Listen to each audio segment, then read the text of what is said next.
요즘에 우리 주위에서 흔하게 듣게 되는 말이 있습니다. 조물주 위에 건물주가 있다. 이런 말 많이들 들어보셨죠? 이 시대를 편안하게 살아내려면 참 많은 것들이 요구되는데요. 명예도 어느 정도 필요하고, 건강도 필요하고, 또 돈도 필요하죠.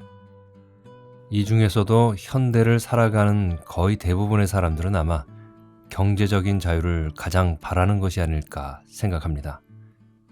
경제적인 자유, 즉 돈으로부터 자유로워지려면 당연하게도 열심히 일해서 돈을 많이 벌어야 하겠죠. 하지만 아무리 일해도 그런 돈으로부터 자유로워진다는 것은 정말 어려운 일인 것 같습니다. 그래서 사람들은 자조 섞인 말로 조물주 위에 건물주라는 말을 하는 것 같습니다. 그런데 건물주가 되는 것이 정말 그렇게 어려울까요? 운만 좋으면 여차저차해서 작은 건물이라도 내 것으로 만들 수는 없을까요? 여기 모두가 꿈에 그리는 건물주 되기에 도전하는 아주 평범한 한 사람이 있습니다. 오늘 읽어드릴 작품 빌딩 각기는 평범한 주인공이 희망사항인 빌딩 주인이 되기 위해 고군분투하는 과정을 재미있게 쓴 작품입니다. 이 소설은 제60회 한국소설 신인상 당선작으로서 유영근 작가 작품입니다. 이 작품을 쓰신 유영근 작가의 이력이 조금 특별한데요. 작가는 2005년에 미스터 서울 마스터부에서 우승을 하고 현재는 연세 피트니스의 관장으로 계신 분입니다. 그러니까 헬스클럽을 운영하고 계신 분이시죠. 일반적으로 글 쓰는 분들의 이력과는 다르게 조금 특이하다 생각이 되는데요. 자, 이제 작품 읽기를 시작할 텐데요. 아마 들으시기 시작하면 이야기 끝까지 멈추지 않고 감상하시게 될 그런 재미가 있습니다. 즐겁게 들어주세요. 시작하겠습니다.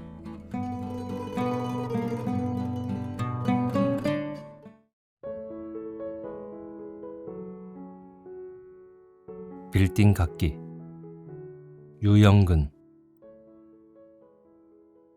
건물주한테 당한 일을 생각할수록 속이 부글부글 끓었다. 얼마 전 그는 내가 학원으로 임대하여 쓰고 있는 3층의 세를 임대기간 완료를 앞두고 터무니없이 올렸다. 그리고 조금 전 1층 커피숍에서 인사하는 나에게 대뜸 올린 보증금을 이달 말까지 가져오던가 아니면 당장 비우라고 했다. 그것도 많은 사람들 앞에서 나를 아주 무시하는 말투로. 학원으로 올라온 뒤 더는 그 분통을 참지 못하고 앞에 있던 책상을 발로 걷어찼다. 가지런히 열맞춰 정리해 놓았던 책상들과 의자들이 우르르 쓰러지며 내는 소리와 진동이 건물 전체로 울려 퍼졌다. 나는 그 순간 의자나 책상들도 서로 박치기 하면 아파서 자지러지는 소리를 지른다는 것을 알았다. 미안함이 마음에서 울컥 솟아나와 잔뜩 화나 찌푸리고 있던 내 얼굴을 듬뿍 적셔 누그러뜨려 놓았다. 다시 평정심을 찾자 아래층 병원이나 빌딩 관리인이 주의 주려 올까봐 조마조마했다. 그래서 온 신경이 출입문에 쏠려 있었다. 바로 그때였다. 외마디 비명이 들렸다. 이어서 누군가가 절규하며 층계를 쿵쾅거리면서 급히 내려오는 소리가 나서 출입문을 살짝 조금만 열고 살펴보았다. 건물주 부인으로 여겨지는 사람이 피 묻은 손을 어찌할 줄 모르고 허둥지둥 문 앞을 지나가며 119를 부르짖고 있었다. 그녀는 평소 무릎과 허리가 아파 꼭 승강기만 이용하였는데 지금은 실성했는지 계단으로 곤두박질 칠지도 모를 위험한 자세로 비틀거리며 급히 내려갔다. 나는 이를 보고 설마? 그래도 그렇지 정말 그 일이 일어났나? 라는 불안한 생각이 들었다. 사이렌 소리가 점점 크게 들리면서 내 귀를 휘저었다. 119 구급차와 경찰차들이 떠나간 뒤 1층 커피숍에는 석촌역 내거리에서 내노라 하는 유지들과 빌딩 주인들이 모였다. 그들 모두가 한결같이 침통한 분위기였기 때문인지 최근 수리한 밝고 고급스런 내부 인테리어와 화사한 조명조차 칙칙하게 보였다. 대성 빌딩 주인인 김 사장이 입을 열어 무겁게 깔린 침묵을 깼다. 아까만 해도 멀쩡하던 사람이 무슨 날벼락이람? 우리 송파구에서 롯데그룹 다음으로 세금을 많이 낸다고 소문난 전 사장이 그렇게 끔찍하게 살해당하다니. 인생 무상일세.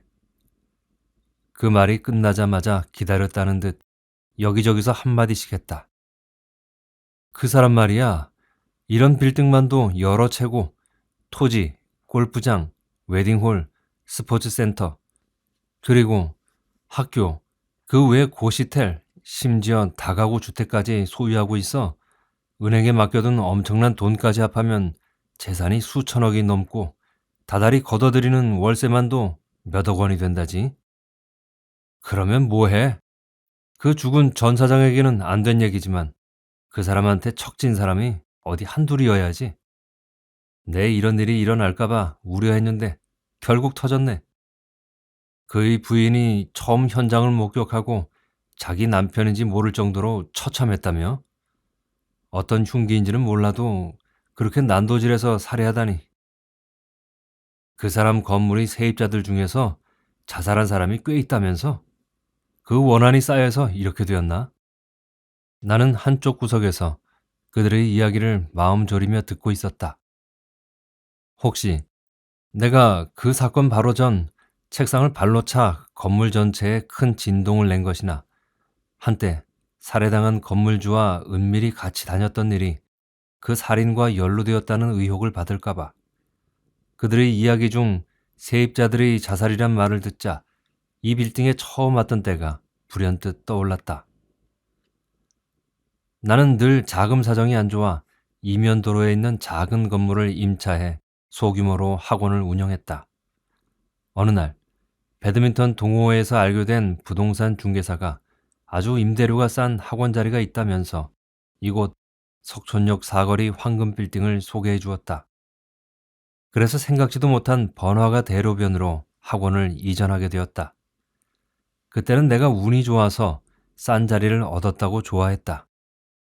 나중에 안 일이지만 전 세입자뿐만 아니라 전전 세입자까지 비싼 임대료와 경영난으로 그곳에서 자살했다. 그중 미술 학원을 하던 모녀가 동반 자살해 모든 매스컴과 SNS에 석촌동 일가족 자살이라고 일파만파 퍼져나갔다. 그런 까닭에 죽음의 3층이며 재수 옴탄 곳이라 소문이나 임대가 안 되어 싼 것이었다.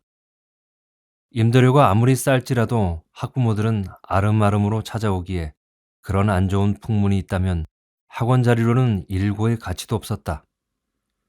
다행히 주택가가 급변했다. 석촌동과 송파동의 빌라값이 폭등하자 시세에 밝은 토건 자본가들이 대거 몰려와 단독주택을 사서 헐고 그 자리에 다세대인 빌라를 지어 분양했다. 곧 그리로 새 주민들이 많이 입주했다. 그런 곳을 타깃으로 홍보를 했더니 개원한 지 5달 만에 흑자로 돌아섰고 이내 학원 위치가 골든존이라 내 생애 처음으로 큰 월 수입을 갖게 되었다. 나를 그토록 외면했던 행운이 찾아온 것이었다. 나는 빌딩 주인들은 태생이나 타고난 복 또는 외모가 여느 사람과 다른 줄 알았다. 그런데 이곳에 온 뒤로 자주 여러 빌딩 주인들을 직접 만나보니 그들도 나와 별다름없는 그저 그런 사람들이었다. 건너듣기론 나보다 더 어려운 환경을 거쳤거나 훨씬 못 배운 사람들도 많았다.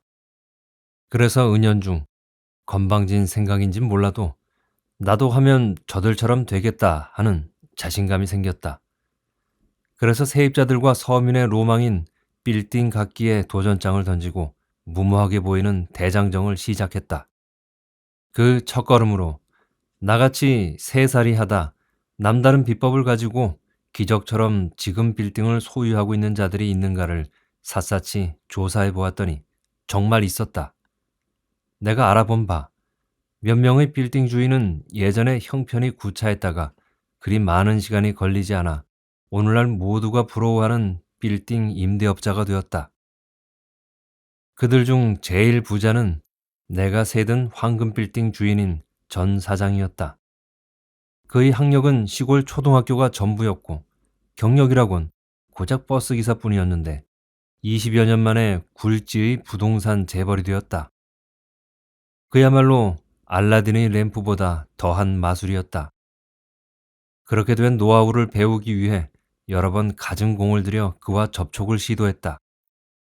그는 눈두덩이 두툼하고 입술은 항상 굳게 다물고 있었기에 그와 대화의 물꼬를 튼다는 것은 거의 불가능했다. 이따금 스치면서 고작 가볍게 인사 나누는 것이 전부였다. 그래서 다른 방법을 강구했다. 그는 아침마다 빠짐없이 송파 나루공원에서 운동하였는데 나이에 비해 대단한 체력을 소유했다. 떡 벌어진 어깨와 근육줄이 두꺼운 팔로 턱걸이 10번 이상을, 그리고 평행봉에서 딥스를 20번 넘게 가뿐히 하였다. 일단 운동만이라도 그에게서 배우려고 기를 쓰고 하다가 부상을 당해 아픈 통증에 시달리기까지 하였다. 그럴 때마다 빌딩을 갖는 방법을 배우려는 사람이 무슨 엉뚱한 짓이냐며 쓴웃음을 지었다. 그래도 이를 악물고 계속하였다. 그렇게라도 안 하면 빌딩을 가질 노하우를 영영 알질 못할 것 같았기 때문이었다. 겨우내 석촌 호수를 뒤덮은 얼음판이 흰 눈을 미백 크림처럼 듬뿍 발랐다가 모두 녹자 물은 한층 더 푸르렀다.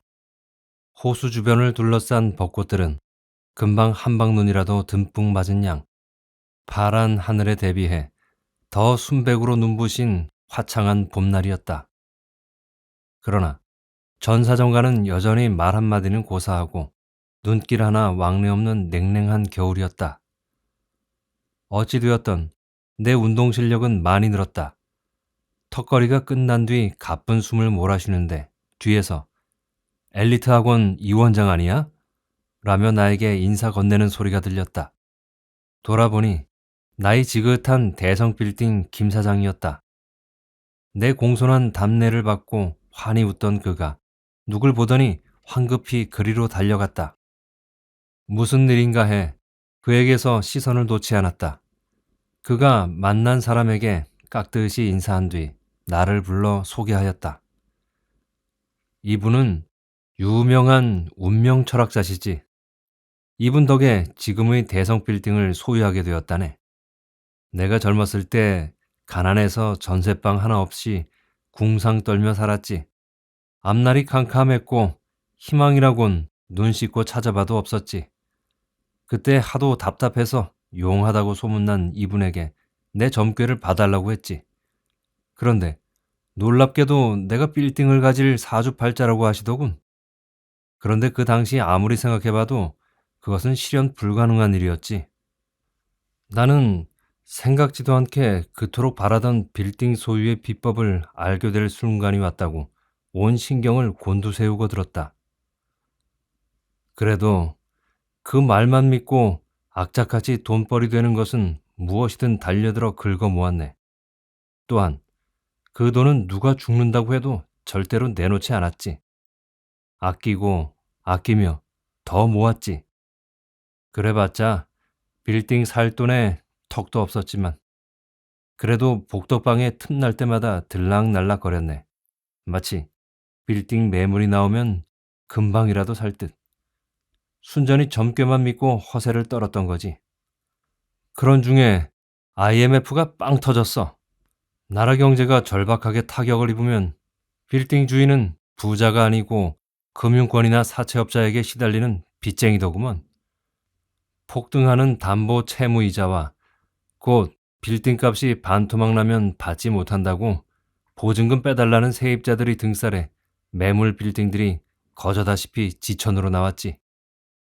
아 글쎄, 내가 그동안 모은 돈으로도 거뜬히 그 엄청난 빌딩을 등기 이전할 수 있었다니까. 사람들은 그런 빌딩들을 관심은커녕 애물단지나 재앙 덩어리로 알고 다들 피했지.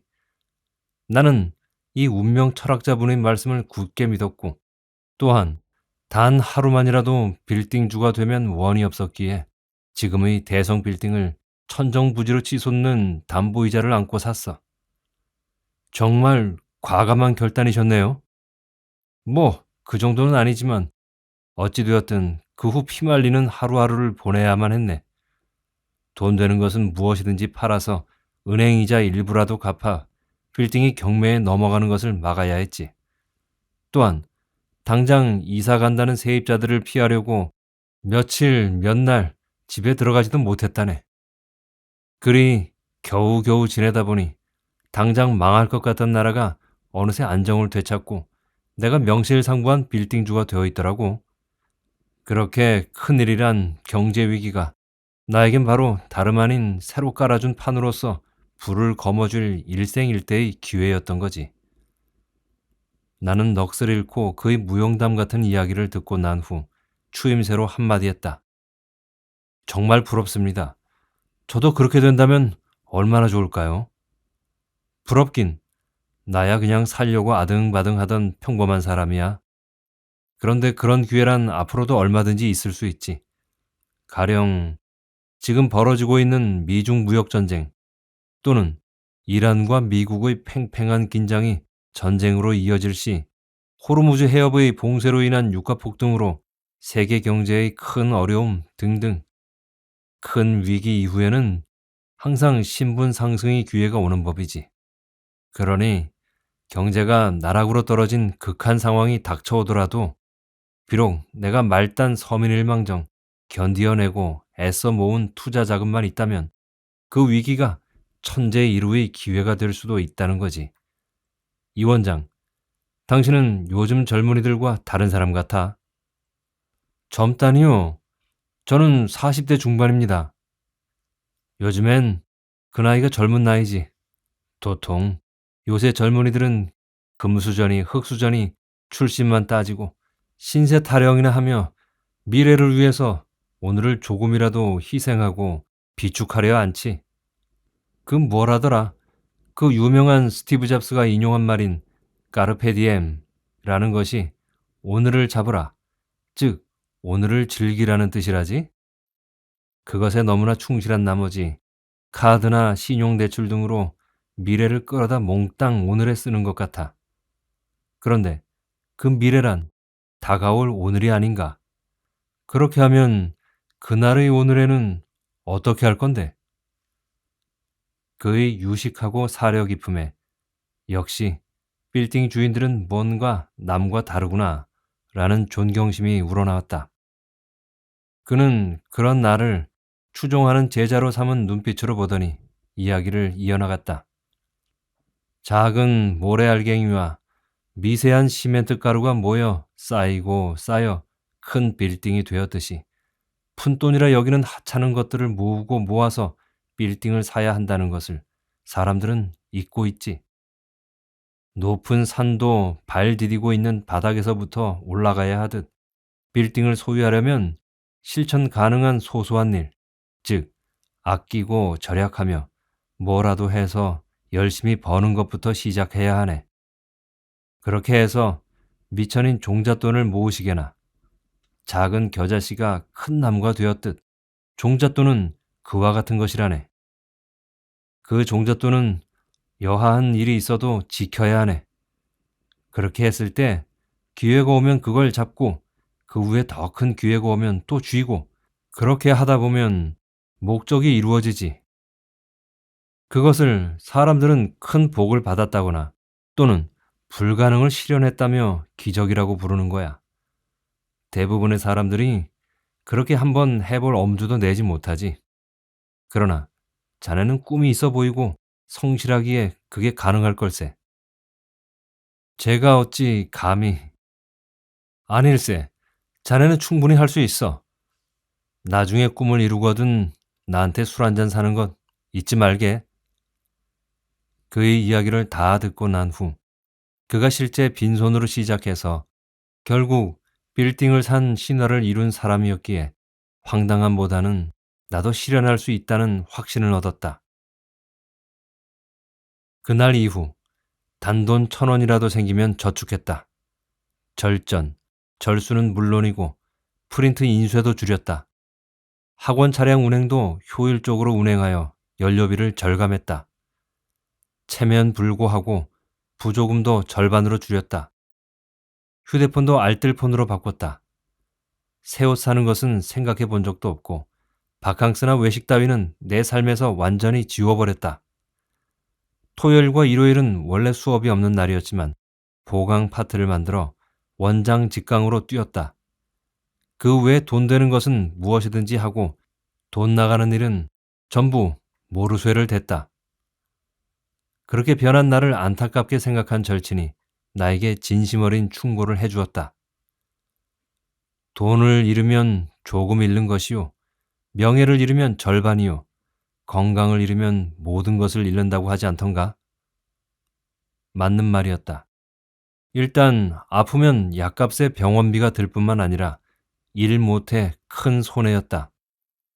그래서 건강한 몸을 만들기 위해 전보다 운동을 더 열심히 했다. 길을 가거나 차량 운행하다가도 철봉이나 평행봉만 보면 달려들었다. 계단도 만나기만 하면 높낮이 상관치 않고 오르락내리락 반복하였다. 그리하다 보니 걸핏하면 내 몸을 제 집처럼 드나들던 감기가 뒤도 안 돌아보고 도망쳤다.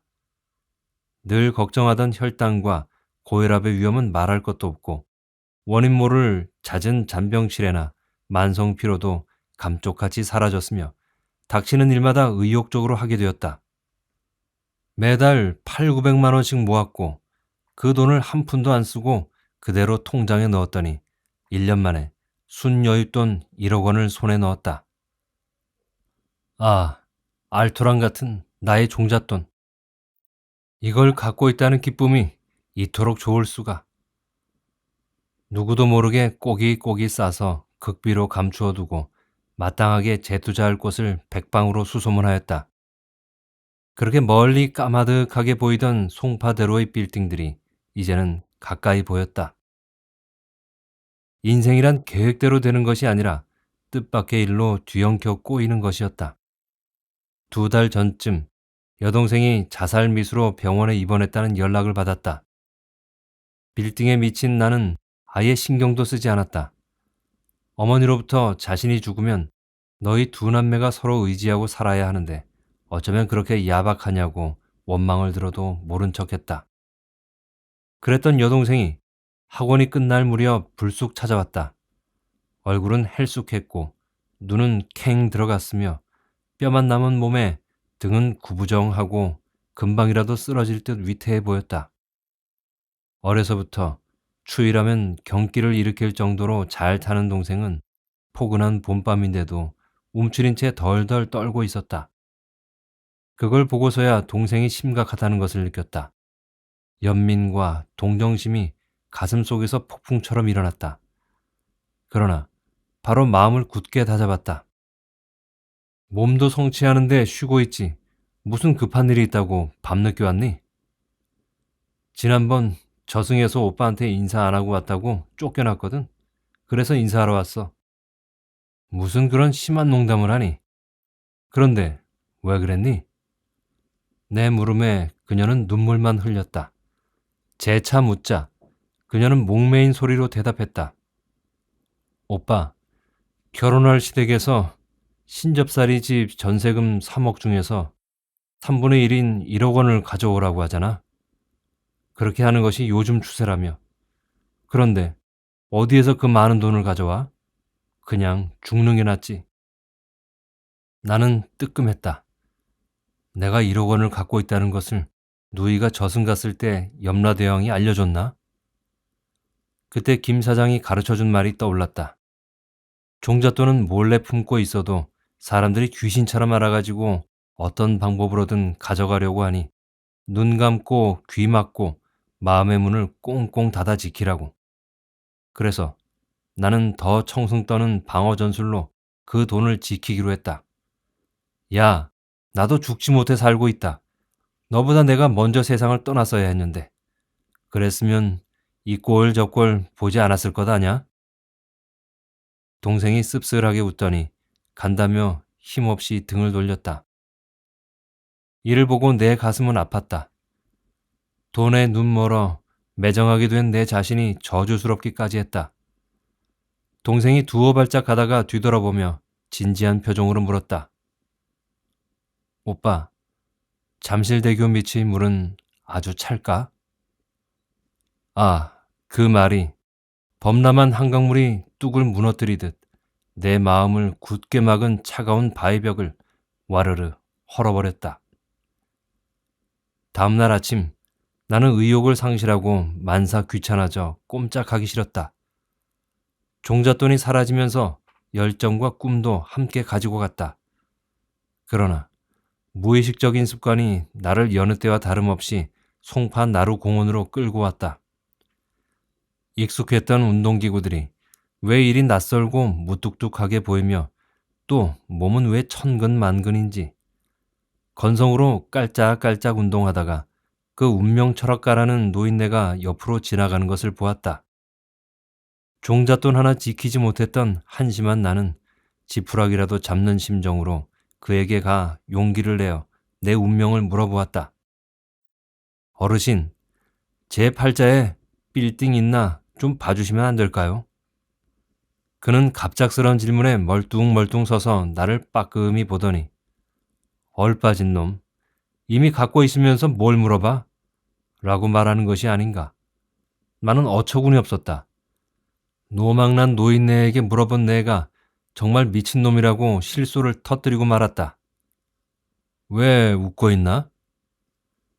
나는 무안해서 사과하려 했으나 이미 그는 떠나간 뒤였고 의외로 나타난 전 사장이 한 말이었다. 그는 지난 20여 개월 동안 나한테 눈빛 한 번 준 적 없던 사람이었다. 나는 얼떨결에 꾸벅 인사를 하였다. 그런 나에게 오늘은 열심히 운동 안 하고 매가리도 없어 보이네. 무슨 안 좋은 일이 있는가? 라고 말하며 내 등을 쓰다듬기까지 하였다.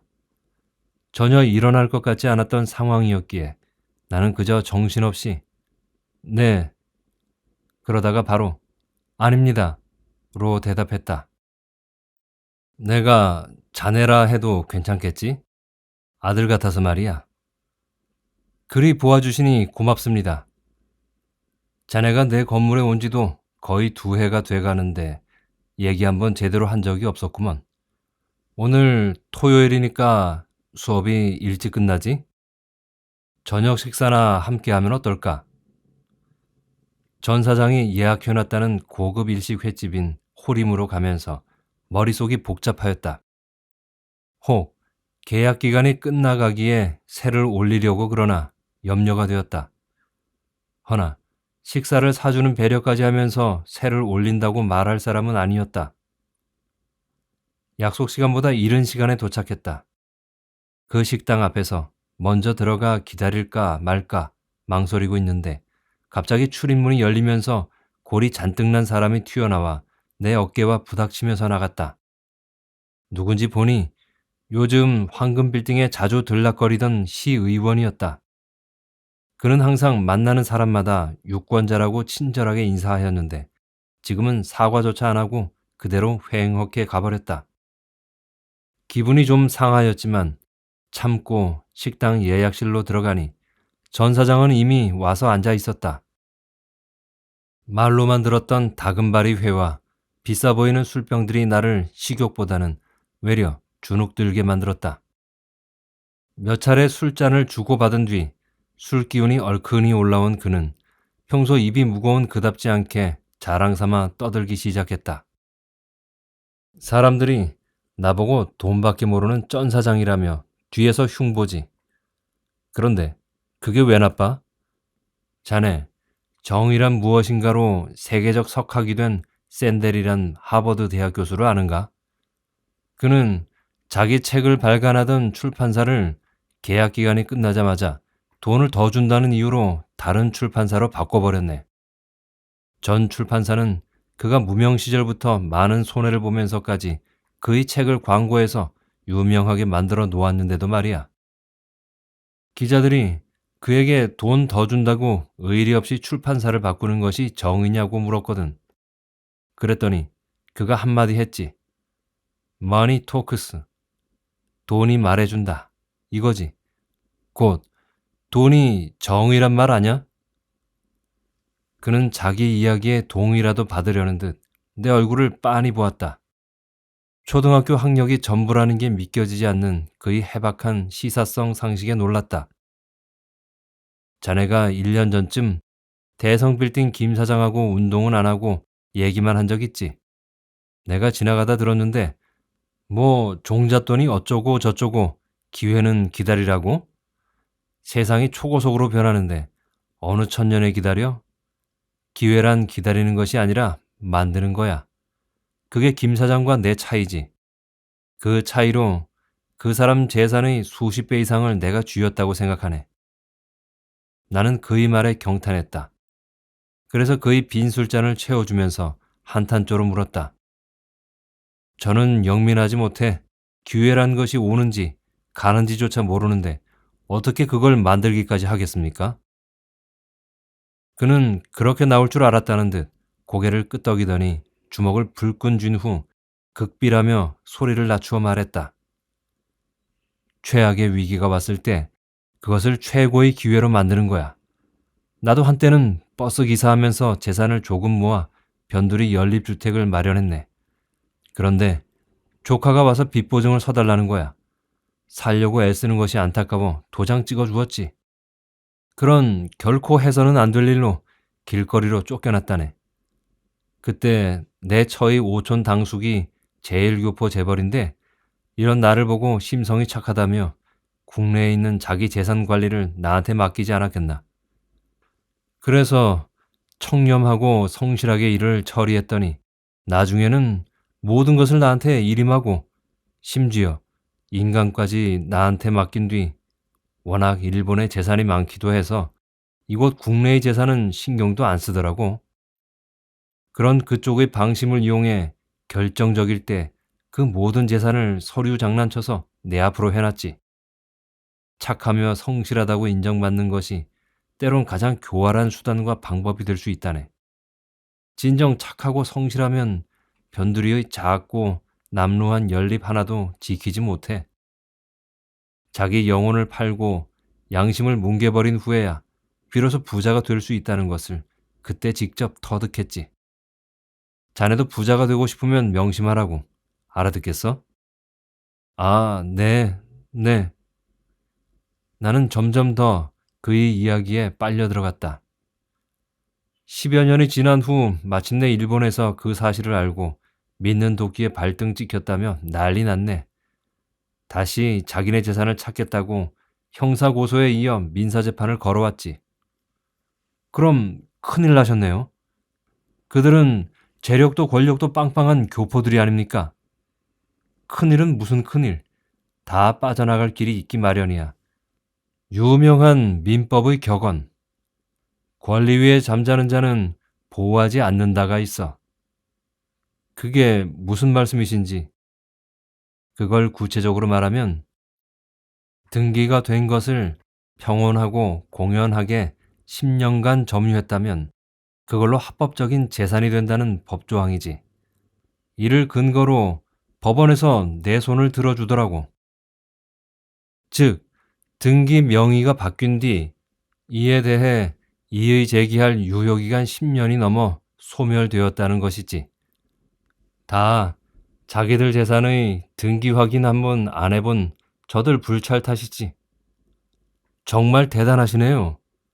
대단하긴. 그건 그렇고 자넨 무언지 몰라도 안 좋은 일이 있는 게 분명해. 딱해 보이는구먼. 그러나 걱정 마라. 나, 이 전 사장이 그 기회란 것을 만들어주지. 자네 나이 때 나를 보는 것 같아 안타까워 그런 거야. 나는 고맙다고 수없이 고개를 숙여 인사를 했다. 그런데 그 기회를 잡는다는 것은 아주 위험할 수도 있어. 그게 겁나면 그만두게. 종잣돈이 날아가 희망 없는 나는 이판사판이었다. 기회만 주신다면 그 어떤 위험이나 희생도 감수하겠습니다. 그래. 마음에 꼭 드네. 물고기 잡으려는 사람이 물에 젖을까봐 겁을 내면 뭘 할 수 있겠어. 만약에 말이야, 사람 하나 죽이고 운 없어 잡혔다 치자. 전과 없는 초범은 몇 년 살면 그만이야. 우리나라 지존의 권력이었던 전직 대통령들이나 저 롯데월드 타워의 주인도 빵에 갔다 왔잖아. 큰일 하려면 다 그런 거야. 나 또한 몇 년 살고 나왔지. 자네도 그럴 수 있어? 나는 잠시 쭈뼛거리다가 자신 있게 네 하고 대답했다. 내일 아침 운동 끝나고 내 사무실에서 보세. 7층 전 사장의 사무실에서 3층 학원까지 계단으로 내려오면서 다리가 후들후들 떨려서 몇 번이나 자칫 굴러 떨어질 뻔했다. 전기 충격기와 손도끼가 들어있는 가방을 내가 든 것이 아니라 그 가방이 성난 불독처럼 내 손을 물고 있었다. 전 사장이 살인 청부를 의뢰하면서 덧붙인 말이 사라지지 않고 귓불을 맴돌았다. 내 말대로 하면 방이동 생태경관지역에 땅 5필지가 있는데 그중 한 필지를 줄게. 대로변이고 교통요충지라 그린벨트만 풀리면 빌딩 짓기에 최고지. 자네, 저 길 건너 시의원 알지? 그에게 그 그린벨트를 해제하라고 로비 자금 3억을 주었더니 통째로 먹고 묵묵부답이잖아. 그러려면 그 돈 다시 개원해라고 했지. 그랬더니 이 인간이 오히려 10억을 더 내놓으라는 거야. 만약 그렇게 안 하면 내가 술 취해서 횡설수설하다 실언한 것들, 특히 이 빌딩을 획득할 때 생긴 문제로 걸린 재판에서 결정적으로 내게 불리한 증언을 할 중개인을 청부 살인했다고 말한 것을 녹음했다며 그걸 고발하겠다고 쪼아대는 거야. 죽고 싶어 환장한 게지. 그 둘은 부자지간처럼 친하다고 알려졌는데 실상은 서로 입속이 엇갈린 앙숙이었다. 그날 이후 나는 겁이 나서 밥을 먹어도 모래를 씹는 것 같았고 물을 마셔도 깨진 유리가 식도를 넘어가는 것처럼 예리한 통증을 느꼈다. 심지어 학원생들을 가르치면서 내가 어떻게 살인을 과 같은 헛소리를 중얼거리기까지 하였다. 그럴 때마다 내가 빌딩주가 되기 위해 필연적으로 겪어야 되는 과정으로 여기고 더 독하게 마음을 먹었다. 그럼에도 솔직히 개미 한 마리 잘못 밟아도 가슴 아픈 나였기에 어떻게 살인을 할 수 있느냐며 두려움에 떨고 번민하였다. 그러나 빌딩을 갖겠다는 눈먼 욕망이 이번 한 번만 하자며 결단을 촉구하였다. 그 시의원 사무실은 길 건너편 빌딩에 있었다. 나는 며칠 동안 CCTV 사각지대와 건물 관리인과 통행인들의 눈을 피할 수 있는 곳을 용의주도하게 찾았다. 그날 자정이 넘었는데도 그 시의원의 사무실에 불이 켜져 있었다. 유리창에 보이는 그는 혼자 있는 것으로 보였다. 나는 그가 퇴근하러 사무실 문을 나올 때 결행하려고 어금니를 꽉 물고 조심스레 움직이기 시작했다. 입안은 바싹 말랐고 심장은 북이 되어 온몸 구석구석을 강타하였다. 바람에 흔들리는 가로수 그림자들이 나를 살인자라고 아우성치고 훤히 켜져 있는 가로등이 네가 지금 하려는 일이 뭔지 알고 있다 라며 빤히 쳐다보는 것만 같았다. 휴대폰을 귀에 대고 얘기하는 사람이 지나가면 꼭 나를 신고하는 것 같아 가슴이 철렁했다. 헤드라이트를 켜고 달리는 차들은 모두 나를 잡으러 오는 경찰차로 보였다. 누군가가 너 이놈 하고 뒷덜미를 잡는 듯해 등골이 서늘하기도 했다. 정신없이 그의 사무실 출입문 앞에 왔다. 숨겨가지고 온 전기 충격기와 손도끼를 벌벌 떨리는 손으로 간신히 쥐고 그가 나오길 기다렸다. 그런데 예기치 않게 안에서 얘기하는 소리가 흘러나왔다. 야, 그 인간 죽이는 것은 만인을 위한 일이야. 불법, 탈법, 그리고 위법을 밥 먹듯이 하는 놈이야. 내가 그자 뒤를 조사해보니 별이 은하수더라. 하도 죽이고 싶은 사람들이 많아서 죽여도 누가 죽였는지도 알기 힘들 거야. 너 만약 그 인간 죽이고 걸리면 독박 쓰고 몇 년 살다 나와. 그러면 내가 그한테 받은 돈 절반을 줄게. 흠. 그리고 말이야, 그 멍한 학원장을 이용하려고 하는 것 같더라. 내가 일식 횟집 앞에서 보니까 그 인간을 만나러 왔는지 얼쩡거리고 있잖아. 나오면서 정신 차리라고 어깨를 들이받았지. 하여튼 사람 이용하는데 그 인간 천재야. 자기 조카마저 살인교사 해놓고서 나중에 나 몰라라 하는 인간 말종이야. 그 새어나온 이야기를 듣자마자 마음의 눈에 단단히 씌워졌던 빌딩 콩깍지가 훌러덩 벗겨지며 내가 천하의 못된 사람들 진흙탕 싸움에 말려든 것을 알았다. 전 사장이 기회를 만든다는 것은 범죄를 저지른다는 말이며 내가 빌딩에 환장한 푼수로 보고 그걸 이용해 살인하도록 꼬드겼다는 것도 비로소 깨달았다. 그동안 빌딩 주인들은 나와 별 차이 없을 거라고 생각해왔으나 실제 겪어보니 천양지차였다. 나는 김 사장처럼 돈의 블랙홀도 못 되었고 전 사장같이 어떤 수단이나 방법을 쓰기 위해 양심을 깡그리 짓밟지도 못했다. 그날 이후 나는 전 사장을 피했다. 그와 마주치지 않으려고 운동도 올림픽 공원으로 옮겨서 하였다. 운동만이 내가 빌딩 주인들을 앞서갈 수 있는 유일한 길이었기에 그들에 대한 내 열등감을 해소하기 위해서라도 최선을 다해 그 운동에 매진했다. 그런 나를 둘레 사람들이 운동 마니아라고 불렀다. 며칠 지난 후 전 사장이 수업 중인데도 문을 박차고 들어와 이 자리 요양병원 줄 요량이니 계약 기간 끝나면 빼라고 했다. 나도 이제 산전수전 겪은 사람으로 예전처럼 물렁하지 않았다. 그의 약점을 알고 있는 만큼 물러서질 않고 못 빼겠다고 개겼다. 당장 학원을 옮길 수도 없었기에 그가 뭐라고 말하던 그냥 어정쩡 버텼다.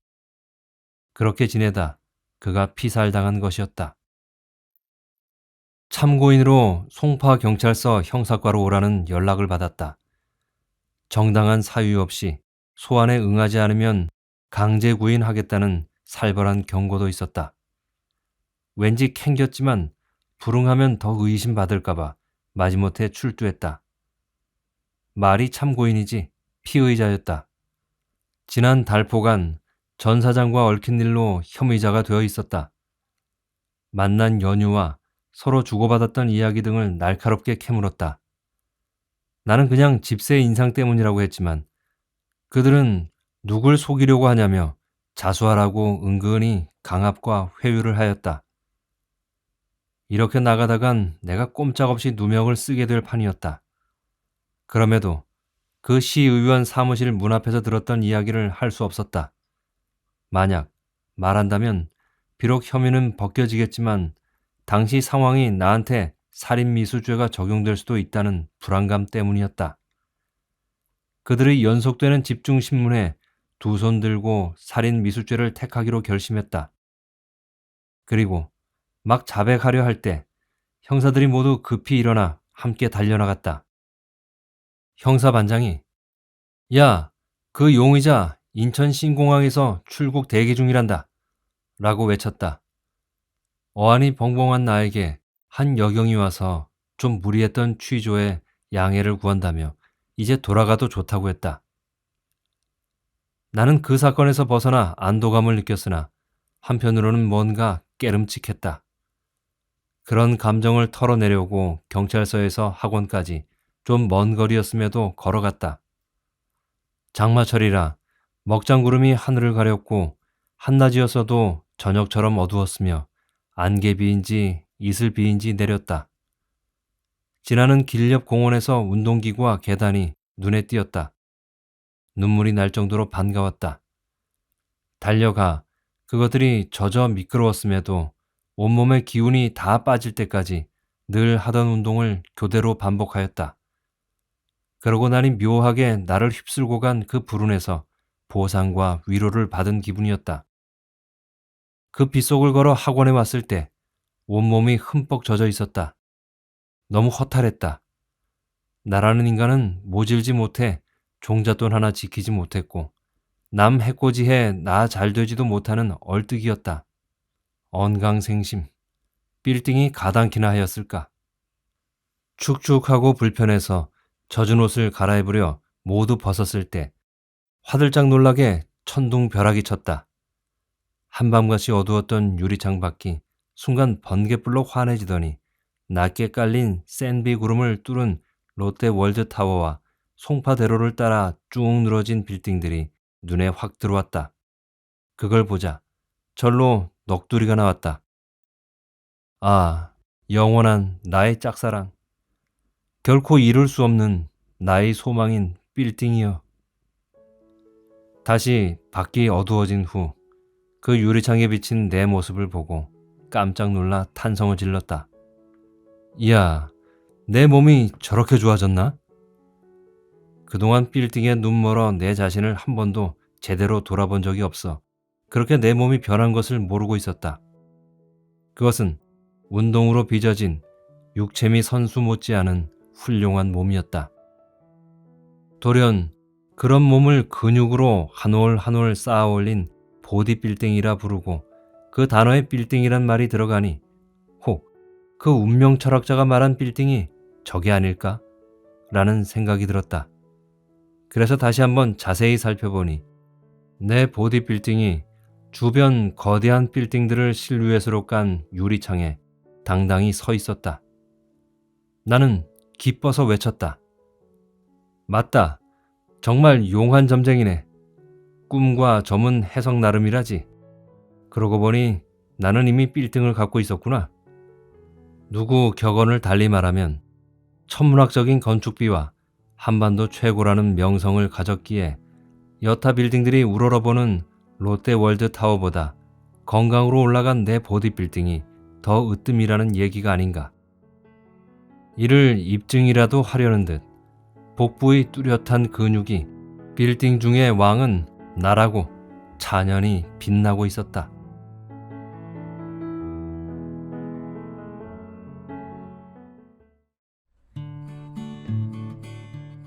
이 학원장은 결국 빌딩을 갖게 되었네요.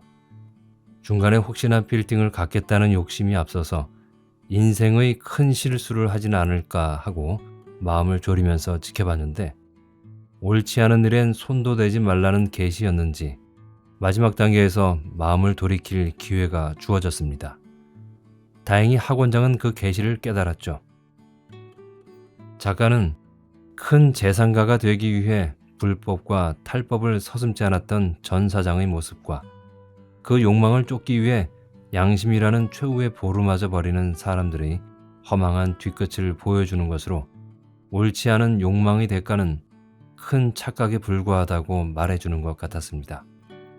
특히 마지막에 학원장의 근육질 몸을 보디빌딩이라 하며 거대한 빌딩들과 비교하는 부분은 참 재미있는 신박한 표현이었던 것 같습니다. 그것은 내가 땀 흘려 조금씩 만들어 나가는 것에 대한 존경이 담긴 표현이 아니었을까 싶어서 기분 좋게 웃을 수 있었습니다. 재밌게 들으셨나요?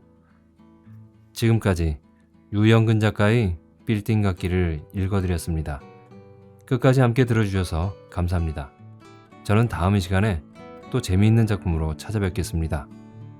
다음에 또 뵐 때까지 건강하고 행복하게 보내세요.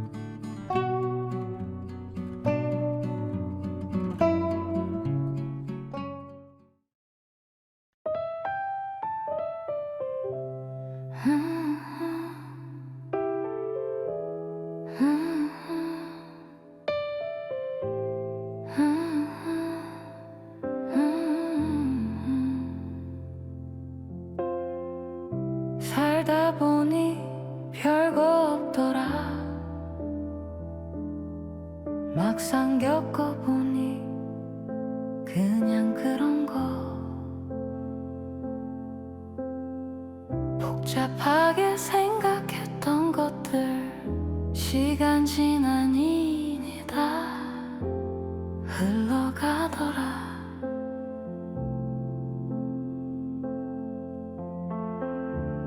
어디로 가는 사는지 모르고 그냥 걷다 보면 어느새 여기 와 있고 그저 그런 인생이야. 흘러가는 대로 살다 보면 좋을 때도 힘들 때도 별거 아닌 일상이 인생이 되더라.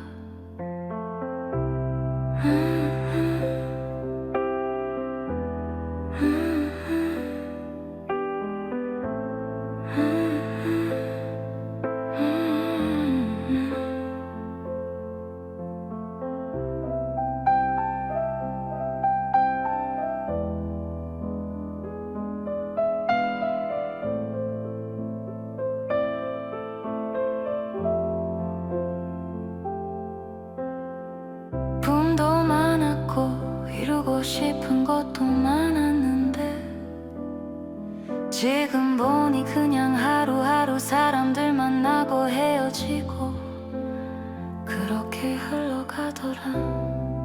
무엇을 위해 사는지 물어보면 답이 없고 그냥 사라지니까 그저 그런 인생이야. 흘러가는 대로 살다 보면 좋을 때도 힘들 때도 별거 아닌 일상이 인생이 되더라.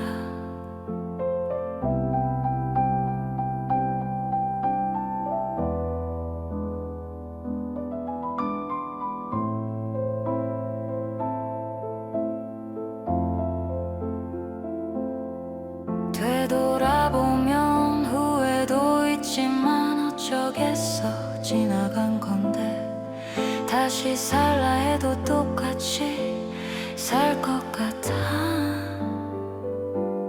그저 그런 인생이야. 흘러가는 대로 살다 보면 좋을 때도 힘들 때도 별거 아닌 일상이 인생이 되더라. 욕심내지 않고 있는